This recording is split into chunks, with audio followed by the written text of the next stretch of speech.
Bonjour. Un pacte d'associés pour une association réussie. J'ai le plaisir d'avoir deux invités. Laurence Bridet-Lelon, vous êtes notaire, bonjour. Benoît Maunes, vous êtes aussi notaire, bonjour. Bonjour.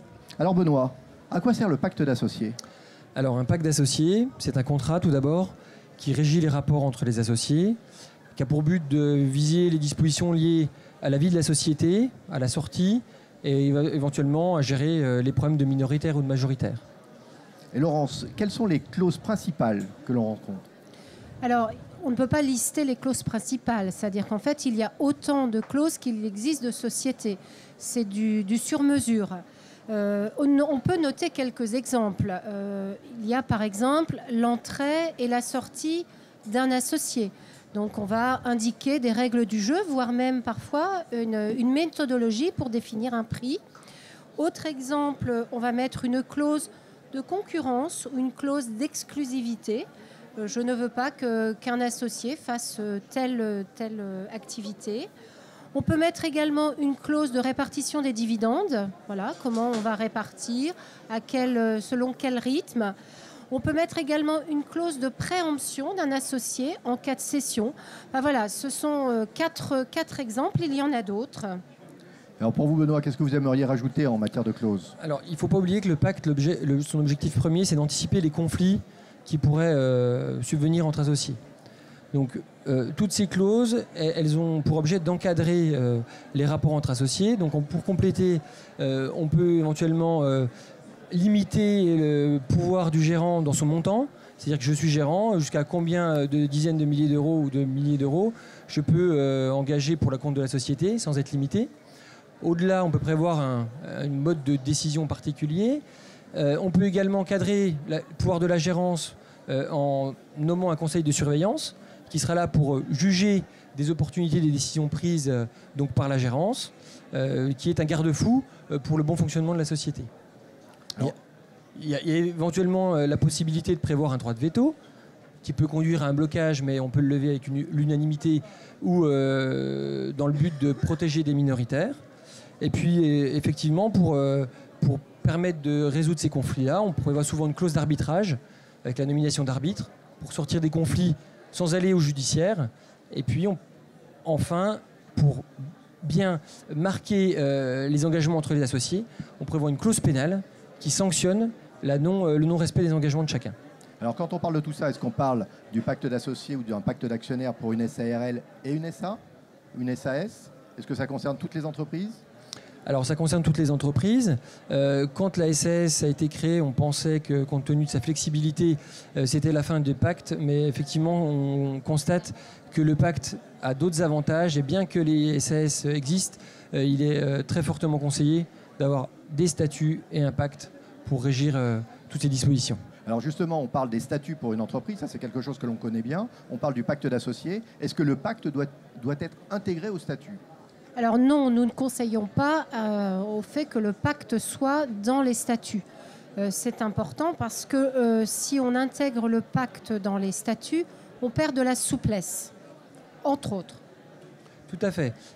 La grande différence, c'est que les statuts, eux, font l'objet d'une publicité. Le pacte, lui, est confidentiel entre les associés, sauf dans des cas particuliers qui sont les sociétés cotées, mais ce n'est pas le cas de toutes les entreprises.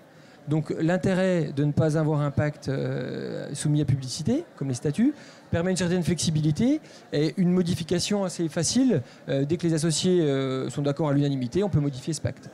Voilà. Alors comment s'y prendre pour rédiger un pacte d'associés quand on vient vous voir? Comment est-ce que ça se passe?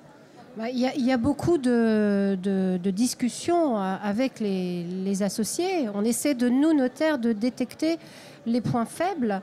Qu'est-ce qui va pouvoir entraîner un conflit, un litige, une faiblesse de la société? Et ça va se traduire par ces fameuses clauses qui vont définir ce pacte d'associés. Alors, pourquoi aller voir un notaire pour réaliser un pacte d'actionnaires, un pacte d'associés? Alors, il y a de nombreuses raisons pour aller voir un notaire pour ce pacte d'associés. D'abord, nous avons un devoir de conseil.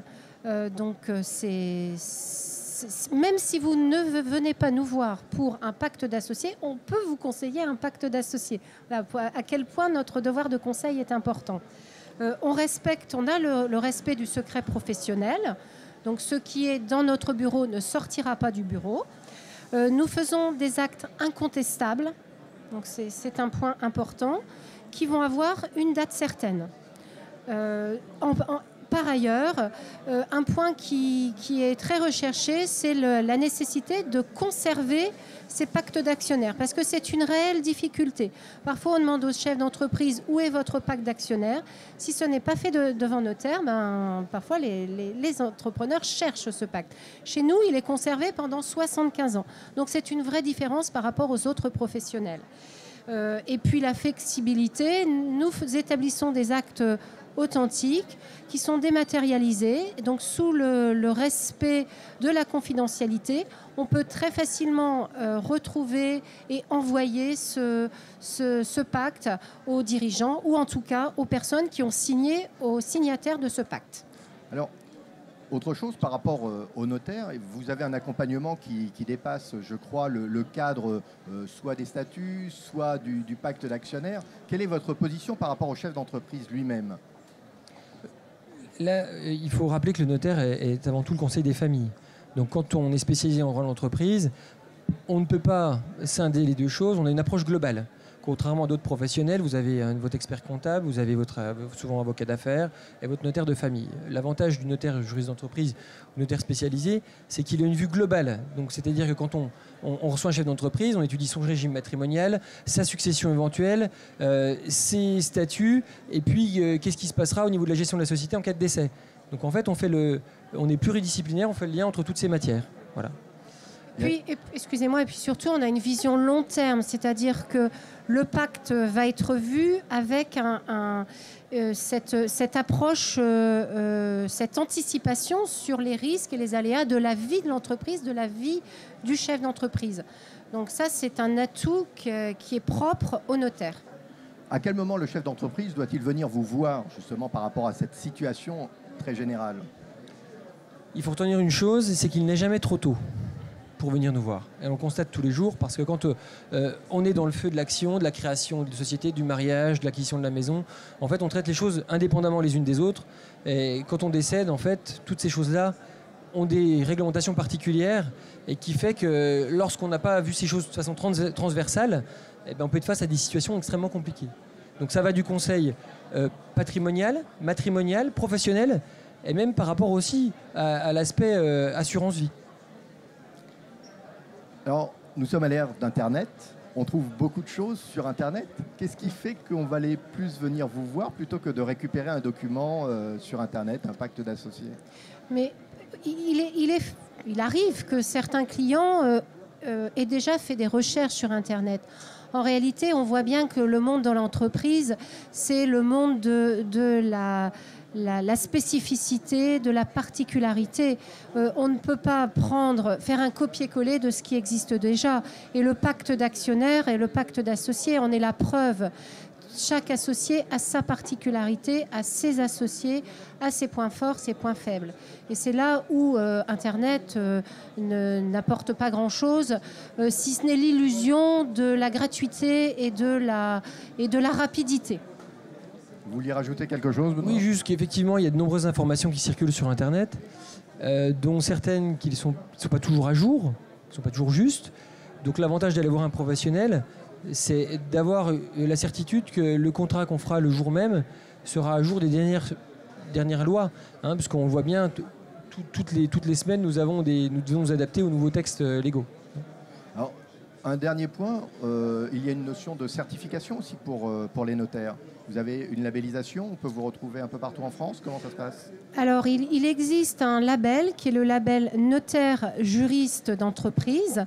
C'est un label décerné par le Conseil supérieur du notariat aux notaires qui ont suivi une formation spécifique au droit de l'entreprise et au droit des affaires.